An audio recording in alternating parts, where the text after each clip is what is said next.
মা তো এখন মামা বাড়ি গেছে, যে আমি মায়ের ফাউন্ডেশনটা নিয়ে একটু মুখে মাখি। মা থাকলে তো আমাকে মাখতেই দেয় না। বাবা, মা সেই সকালবেলা গেছে, তাড়াতাড়ি করে মাখতে হবে, একটু পরেই মা বোধহয় চলে আসবে।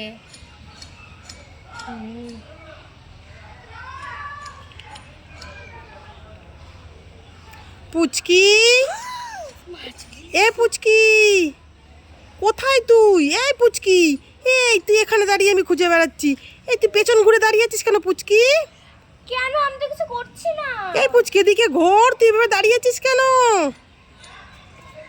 এই তুই মুখ ঢাকা দিয়ে দাঁড়িয়ে আছিস কেন পুচকি? মুখটা খোল। না এই মুখটা খোল। না। এইবার কিন্তু আমি খুব রেগে যাচ্ছি, মুখটা খোল। এ মা, তুই আমার ফাউন্ডেশনগুলো নিয়ে এইভাবে নষ্ট করেছিস। তোর জ্বালায় কি আমি কোথাও যেতে পারবো না পুচকি? দুষ্টু মেয়ে।